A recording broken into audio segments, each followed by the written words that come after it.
Welcome back to I Survived. Our next survivor is a survivor of war, a survivor on the foreign soil of Vietnam and now on the familiar soil of home. His skills as a Marine helped him come home from war, but it was a skill he didn't even really know he had that helped him survive what awaited him on the home front and helped his family survive too.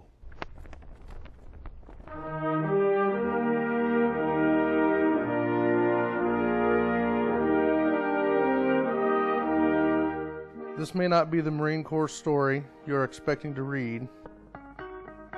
A story that begins more than 4 decades ago. The star athlete, the homecoming queen candidate, a high school love story.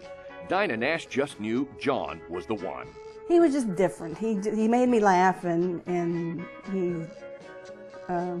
just talked to me when nobody else would. They became inseparable until after dropping out of college, John found himself drafted, opted for the Marines, and was off to Vietnam, the war.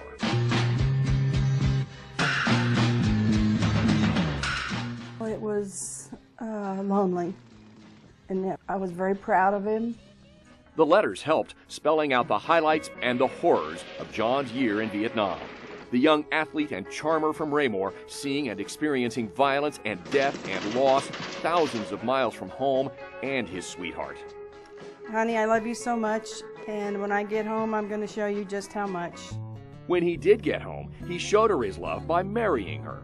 Dinah and John would begin building their life together, parent 4 children, and face the demons of a war Sergeant Nash thought he'd left behind. And the friends that he made in Vietnam were more like brothers, and he saw a lot of them get killed, maimed, and he felt responsible for them.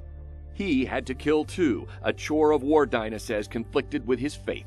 He watched children die, Vietnamese kids befriended with candy by day, yet booby-trapping the Marine camps by night.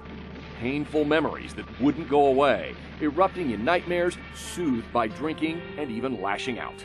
When I used to wake him up to go to work right after we got married, he would come up swinging. And it bothered me, but I didn't know who to talk to about it. The Nash family felt alone. Friends began to shun them. John grew distant from his kids. He and Dinah separated 3 times. Post-traumatic stress disorder taking its toll long before many even knew what PTSD was. A VA counselor knew. The very first thing the counselor said was, I'm not going to help you get rid of your nightmares. They are not going to go away. We're not going to even pretend that they're going to go away. But I can help you deal with it. Deal with it by writing about it, all of it, the good times, the bad times, aided by the hundreds of letters and pictures Dinah saved. After we had all gone to bed, he would go in the living room and read the letters and reread them and start writing what he remembered. And that's when I would find him. I would wake up and he wouldn't be in my bed, and I could look down the hallway and all I could see was the cherry of his cigarette. He was sitting on the floor in the dark. He was back on guard duty, watching over us. With a pen and spiral notebooks over a span of 25 years, John wrote and rewrote, flashed back, faced his demons, and began to emerge from the shadows. As he did, his high school sweetheart noticed something. It was a good story, a real good story. So I tried to encourage him to keep going, because it did seem to be good for him. But as the emotional pain began to subside, physical pain. 1999, 2 strokes paralyzing Sergeant John Nash, the once proud and powerful Marine, now confined to a wheelchair.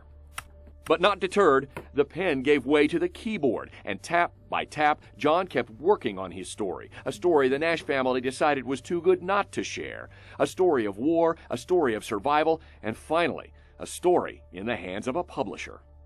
The 3rd time it came back, and it had to be edited one more time. And he said, you're going to have to do it. I can't look at this anymore. And that's brother. That's when I knew I did his job. The more I reeled up, at ease I was.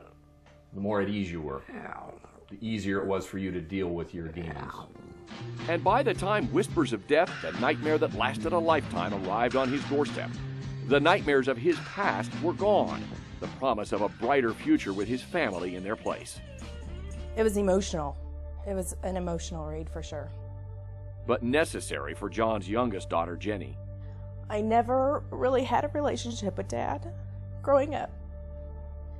He was Dad, but not a close relationship by any means. And now, after I read that book, I felt like I knew who he was. Without that book, without the writing, where do you think you'd be today? Where do you think he'd be today? Probably in a dark corner somewhere. I think so. Did the writing save your life? I'd say pretty much. But knowing that my wife probably saved my life. A life with a fresh start, a new chapter, and a book that heals.